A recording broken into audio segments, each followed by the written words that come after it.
Hi everyone, hope you're doing well from wherever you're watching this channel, depending on your time zone. Now, yesterday, Kithure Kindiki took over the oath of office, and as we are speaking now, Kithure Kindiki is the third deputy president of the Republic of Kenya. In that event, I saw the former Mombasa governor, who is now CS for mining, Ali Hassan Joho, attending that event. Now, the presence of Joho in that event reminded me of one of his speech, which was actually a warning in my view, when they were in a campaign of 2022. This time round, Azimio team had visited Mount Kenya region, and to be specific, they were in Kiambu County. There is something very interesting Joho said. A serious warning that I am believing is now coming to happen.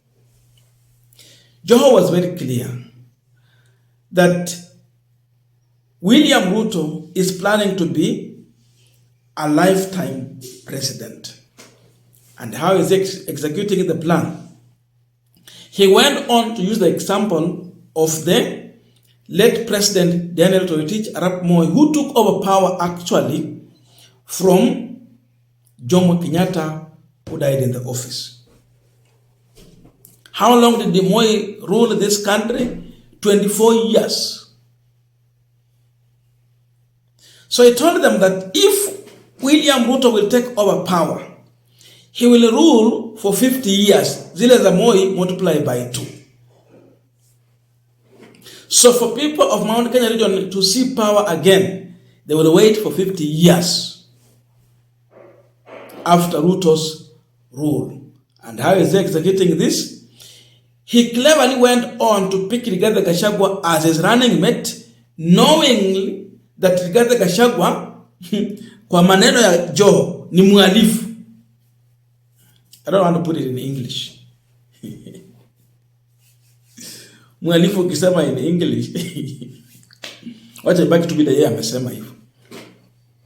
So he cleverly went on to choose Rigathi Gachagwa as his running mate, knowing that Gachagwa has so many cases in the court, with a plan to jail Gachagwa, then appoint someone as his deputy who will not actually come from Mount Kenya. Ile Mount Kenya Joho alikuwa anaongea akiwa ambaye anatoka mlima huu. And that's how he will rule for a long time, and the Kikuyus will see power in 50 years time. Haya alikuwa maneno ya Mheshimiwa Joho. I don't know how you take this, but I wanted to listen to this speech and be a judge today on this punchline. Lakini nataka niwaulize watu wa Kiambu. Baada ya hayati Jomo Kenyatta, Mwenyezi Mungu kumchukua mbele ya haki, Moi alipoingia, mulingoja miaka mingapi mpate serikali nyingine? Miaka mingapi? 24 years Munajua kwamba vile Ruto amepanga, lao akiingia hii serikali, nyinyi watu wa mlima mtangoja miaka 50. Munajua hivyo? Munajua hivyo? Na nitawaambia mimi ni kwa nini. Kwa sababu Ruto amejipanga. Jambo la kwanza aliyofanya, alichukua mhalifu kama naibu wake. Ndio maana akiingia katika serikali na hawezi ingia, mpango yake ilikuwa ni Gachagwa afungwe, alafu achague mtu mwingine ambaye anayetaka na hatoki hapa mlimani. Na alikuwa amepanga kubadilisha katiba, akae hapo, akae.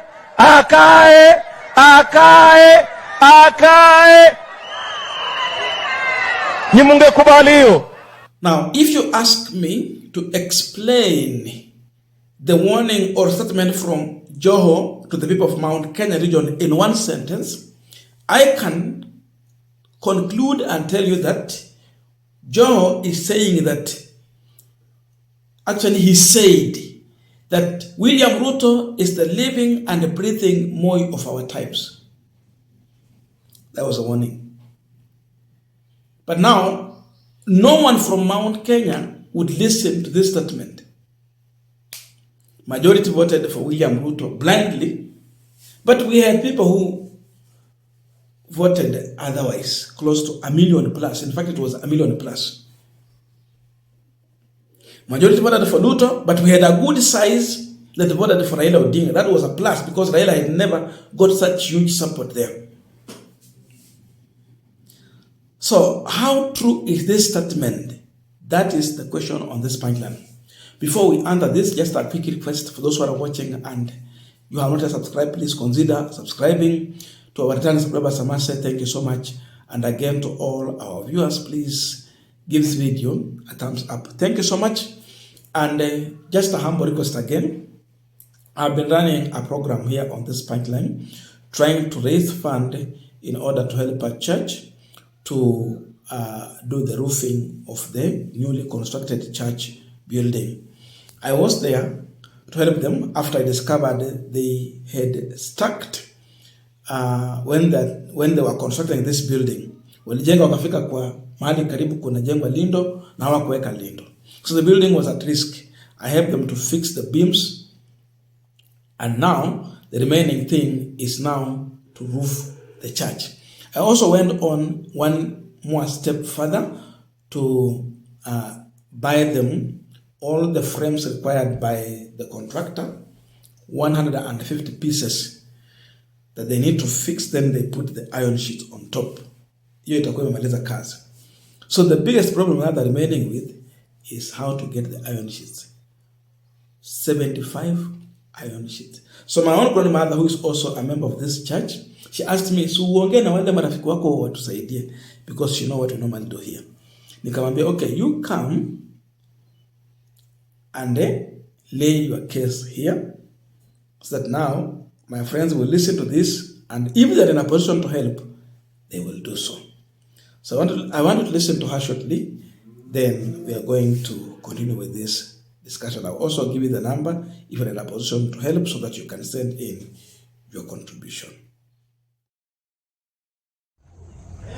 Hi guys, now today I'm here with my grandmother, and I have been visiting their church. She has been really requesting me to try and help so that they can finish the construction of this church.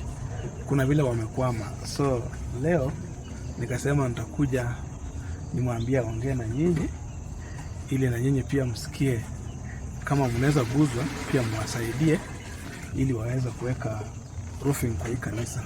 Tumejaribu sana, tumejaribu kuweka linde ilikuwa imesimama, and pia tumeenda tu pia tukapata frames zenye nataka fix, but they don't have iron sheets na hawana pia milango na madirisha. So ningependa pia wasalimie, awaambie majina yake, alafu pia waambie mwenyewe. Unaweza kusalimia? Naitwa Stureh, na huyu ni mjukuu wangu. Mwambia aongee na nyinyi marafiki yake, mtusaidie kanisa kujenga na mapato. Hakuna mapato. Kama mtusaidia, tutaomba Mungu akubariki. Now, if you're in a position to help, you can send in your contribution on the following number: 0708340092. That is my number. The name is Charles Inangungwa. Now, I want to thank the people who have already sent in their contribution. And as of now, I can report to you, by the time I'm recording this video, that's 8 a.m., we have managed to raise 24,200, and we are going on. The budget here is about 75 to 80,000 Kenyan shillings. That will be enough to make sure that they get the iron sheets and the fundi to finish the work. Thank you so much. And I had already mentioned the name of the people who had sent in their contribution, but I just want to mention the following names. These are the people who sent in their contribution. Mara ya mwisho latest saizi, yale ya mengine nisha mention: Sarah, Alice, Mwangi, Mushile, Deuri. Thank you so much for sending in your contribution. Now back to our discussion. I think looking at the situation right now, what CS Joho has said is self-explanatory. When unaweza angalia tu ile situation iko and you conclude, and you know, this is, I think it was a warning. Maybe God was using Ali Hassan Joho to warn the people of Mount Kenya region and the Kenyans at large. If it was a prophecy, we can say finally it has been fulfilled. Why am I saying so? How many court cases did Rigathi Gachagwa had when Ruto nominated him to be his running mate? He had so many civil cases. There was a lot of corruption cases. To an extent, his accounts had been frozen. About 200 million Kenyan shillings zilikuwa zimefungwa na serikali, na wakasema tuchukuliwe ziweke kwa serikali kwa sababu ni pesa zimeonekana ni za wizi. Ana ile mambo alisema hapa Bungoma ya wheelbarrow. No wheelbarrow 1 million. 10 wheelbarrow. Each wheelbarrow going for 200,000. Gachagwa alikuwa anatajwa pale. The issue of the land next to JKIA, hiyo tulikuja kusikia wakati alikuwa amechukua uongozi tayari ni deputy president. So there were so many cases that Gachagwa was facing. But despite all this, Ruto nominated Gachagwa to be his running mate. The end game, jail Gachagwa and then appoint someone who will be compromised and you can serve for long term and extend your presidency. Haya mambo yote yametimia. Kwa nini? As we're talking now, Ruto, through a member of parliament elected on a chama maendeleo chap, sponsored an impeachment of Rigathi Gachagwa in the National Assembly. Gross misconduct, corruption allegations. Gachagwa was impeached. Saizi Gachagwa yuko kwa ofisi, ako nyumbani. Alishahama Nyeri, alishahama current residence kitambo. Hakungoja ambiwa ahame, alishahama. How will it end now that you have Kithure Kindiki? Gachagwa, I can tell you here, anaenda kuandamwa na hii serikali ya Mheshimiwa William Ruto, kwa sababu Ruto anajua pia Gachagwa hata lala ataenda kumpiga vita. Unless if Gachagwa is going to live in silence, achana na siasa. But as long as na hawezi nyamaza, he will play politics, they are going to follow him. With all these cases, Ruto alikuwa ametengeneza trap for Gachagwa. Ana withdraw case, sijui anasukuma majaji, zingine zile pesa zilikuwa frozen zinatolewa anarudishiwa. They are going to open all these cases. Gachagwa will be busy in the court fighting for his life.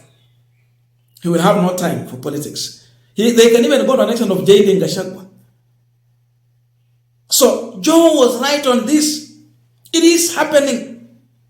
How is Ruto extending his term in office? Look at the man who is sponsoring a bill in the Senate to change the term limit from 5 years to 7 years. Hiyo inamaanisha Ruto akishinda tena kai 14 years. They are already talking about extending the term limit. Niliona hiyo nikaanza kuangalia mambo ya Uganda. Wakaweka age limit. Tena wakasongeza. Tena wakabeleka term limits. Tena wakasongeza. Yani, so that is the route he want to walk us through. We are discussing about changing term limits to increase. But what Kenyans want is to reduce. Kama ni miaka 5 waeka hata ikuwe 3. Sababu wamekasirika na kusinyika ni serikali ya Kenya kwanza. Unaona? So already everything is being put in place to ensure that Ruto is going to serve for long term. Amechukua Raila amemsongeza pale AU. ODM iko hapa na yeye. Ni nani mwingine mwenye ako na uwezo na nguvu ya kupigana na yeye? Unless if Gen Z will come out. And you see saizi anatuma vijana waende wapi? Saudi Arabia, Qatar, na hakuna kazi huko, so that he will keep them busy elsewhere, wasikue hapa nchi kujaribu kumsimamisha na hii mambo anafanya. Because Gen Z have become a problem to William Ruto. Other youth are being targeted. Wanapigwa, forceful disappearance, kidnapping, trumped up charges, and all those. It's enough evidence to tell us that this is a plan to ensure that this man should serve for 50 years. But ole wake. Na hii Kenya na mani tumefika, we have to say no. So in my view, what Joho said has been fulfilled. And we see the other plan to fulfill other issues in terms of term limits. I don't know your views, but let us submit in the comment section to continue with this discussion. Thank you so much and see you in our next video.